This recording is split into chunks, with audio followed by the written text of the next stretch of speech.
field for hockey. The Toledo Walleye and the Kalamazoo Wings tied at 1 after 2 periods of play. And what a joy it is for me personally, as a person who has been part of the ECHL since 2003.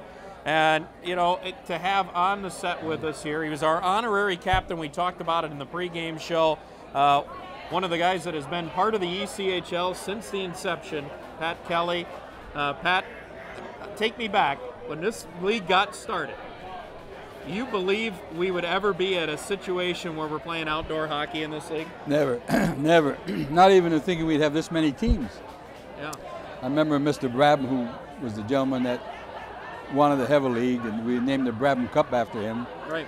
Thought maybe we'll have 8 or 10 teams. You know, if we get to 10, maybe 12, that'd be great. But to see it go to 28 teams this year, and then to have our first outdoor game, this is a big day for the ECHL.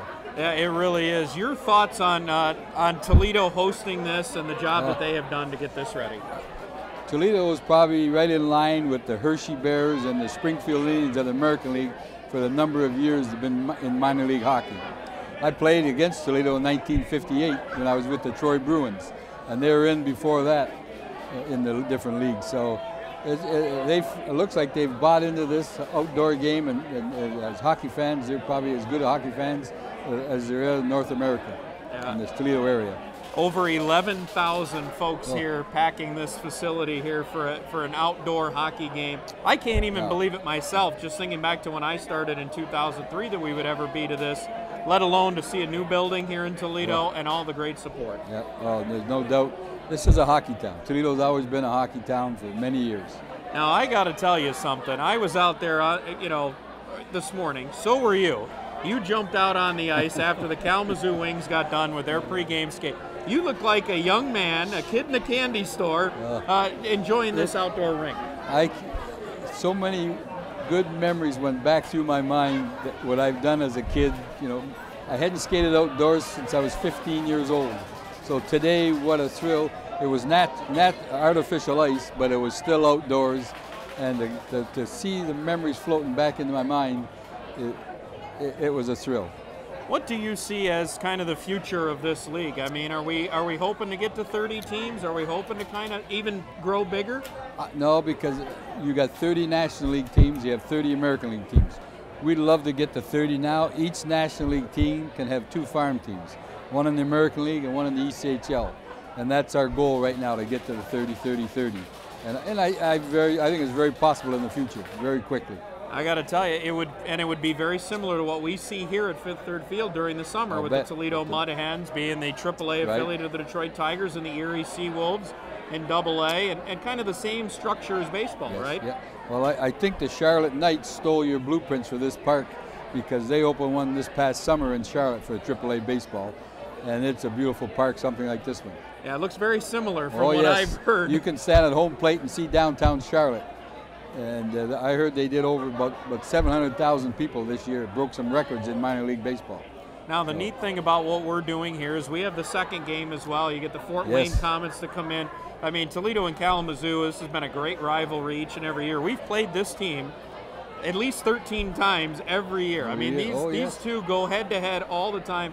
Now you got Fort Wayne that's just an hour and a half away from Toledo. I mean, the rivalry in this Midwest, it almost is representative of the old IHL now with the way it's kind of getting in the Midwest. Yeah. To see these teams, like when we got Fort Wayne back in and Kalamazoo was already in, and I coached in Peoria from 83 to 88, and we were playing all those teams. Kalamazoo, Saginaw was in then, and Fort Wayne, and Muskegon. You know, so it was a great rivalry all up these northern towns up here. Before we let you go, Pat, I got to ask you about how much improved the play of the ECHL has gone. I know you can go back. We can talk with Nick Fatusi a lot because he was in this league when it got started.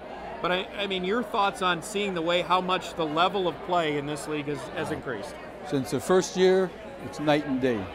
And I'm not saying this facetiously, but there wouldn't be many players from the 88-89 team could probably play in this league at the caliber it is today.